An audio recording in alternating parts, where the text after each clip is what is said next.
कहते हैं कि सियासत में सिर्फ जीत हार का फैक्टर मैटर करता है, फिर चाहे उसके लिए सियासतदान को किसी भी चीज को दांव पर क्यों न लगाना पड़ जाए, वो हिचकिचाता नहीं है। अब आपसे एक सवाल पूछती हूं कि आप अपने धर्म को आगे रखेंगे या फिर अपनी जाति? ये सवाल इसीलिए पूछा गया है क्योंकि समाजवादी पार्टी के अध्यक्ष अखिलेश यादव जिस पीडीए शब्द यानी कि पिछड़ा, दलित और अल्पसंख्यक के जरिए पॉलिटिक्स का एक फॉर्मूला इजाद कर चुके हैं, उसी पीडीए का सरूर उनके ही एक जिला अध्यक्ष पर ऐसा चढ़ा कि वो अब यही कह रहे हैं कि मैं हिंदू नहीं हूं, मैं यादव हूं और मैं धर्म को नहीं मानता। पहले आप जरा ये स्टेटमेंट सुनिए, फिर उसके बाद आपको बताएंगे कि इस एक स्टेटमेंट ने अखिलेश यादव की मुश्किलों को कितना और कैसे बढ़ाया। अगर हम हिंदू हैं, मैं अगर कहता हूं, क्योंकि हिंदू बनना कोई जबरदस्ती नहीं है। जैसे मैं कहता हूं हरमत से मैं हिंदू नहीं हूं, मैं सन्यासी यादव हूं और इंसान हूं, मैं हिंदू नहीं हूं। तो समाजवादी पार्टी पीडीए के ही सहारे उत्तर प्रदेश में अपनी पैठ बनाने की कोशिश में तो है, लेकिन ये खुद अखिलेश यादव भी जानते हैं कि हिंदुत्व को दरकिनार करना उनके लिए भी नामुमकिन है।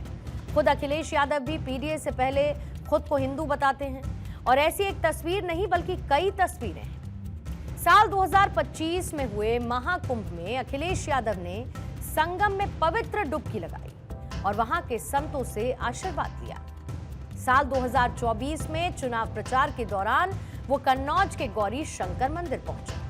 अखिलेश यादव समय समय पर वृंदावन भी जाते हैं। बांके बिहारी मंदिर और रंगजी मंदिर में दर्शन की उनकी कई तस्वीरें आई हैं। फिर लखनऊ में गोमती तट पर बने हुए भगवान परशुराम के मंदिर में भी वो दर्शन के लिए जा चुके हैं। हालांकि उन्हीं के एक जिला अध्यक्ष ने इस तरीके का स्टेटमेंट देकर सियासत को एक नया मुद्दा दे दिया।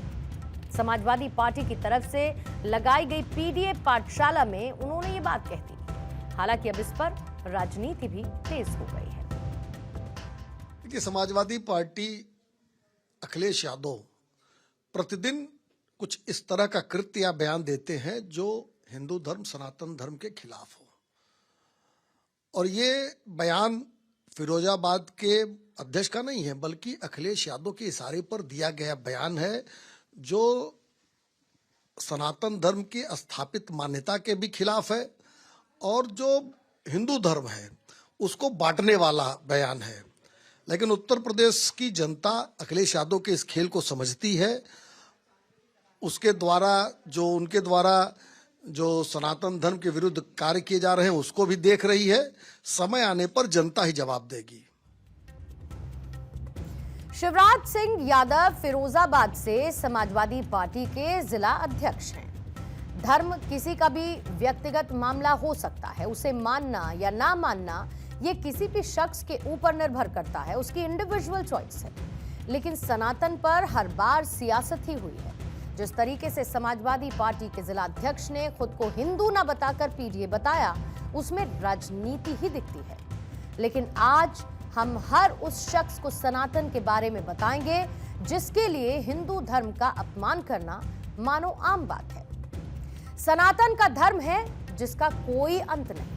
ये वो धर्म है जो सबकी भलाई की बात करता है। इसी धर्म में राम और कृष्ण ने जन्म लिया, जिन्होंने अपने जीवन से आदर्श प्रस्तुत किया तो दुष्ट शक्तियों का नाश करने में देर नहीं की। वाल्मीकि रामायण में 64,000 तीर्थों की गणना की गई। 4 युग में 4 मंदिरों की चर्चा की गई। सतयुग में बद्रीनाथ, केदारनाथ, त्रेता में रामेश्वरम, द्वापर में द्वारिकाधीश, तो कलयुग में जगन्नाथपुरी। ऐसे में जिस धर्म का रिश्ता सतयुग से हो उस पर सिर्फ पूरी राजनीति कहीं से भी जायज नहीं है। सनातन धर्म खुद में इतना विराट है कि इसका विश्लेषण तक करना शायद किसी के बस की बात ना हो। हमारे लिए भी शब्द कम पड़ जाएंगे। लेकिन राजनीति है जो सिर्फ फायदा तलाशती है, और यही वजह है कि राजनीति में अब यही कहा जा सकता है that everything is fair in love and politics। तो सही है कि इंसानियत से बड़ा कोई धर्म नहीं है और इंसानियत के बाद ही हम हिंदू हैं, मुसलमान हैं, सिख हैं, ईसाई हैं, फिर हम पिछड़े हैं, दलित हैं, अल्पसंख्यक हैं। तो जो बयान जिला अध्यक्ष का है उस बयान में कोई गलती नहीं है। समाजवादी पार्टी समझती जो जिला अध्यक्ष का बयान है वो बिल्कुल सही है। वो इस बात को कह रहे हैं कि मैं इंसानियत का धर्म पहले है, उसके बाद हम हिंदू हैं, मुसलमान हैं, यादव हैं, पिछड़े हैं, दलित हैं।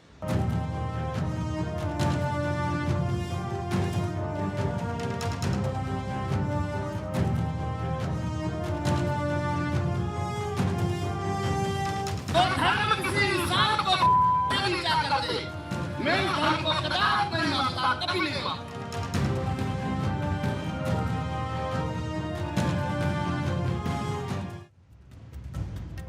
एसपी नेता शिवराज सिंह ने मनुस्मृति का हवाला देते हुए ब्राह्मणों पर आरोप लगाते हुए उनके कर्मकांड और कच्चे पक्के खान और साथ ही भेदभाव पर भी जमकर टिप्पणी की।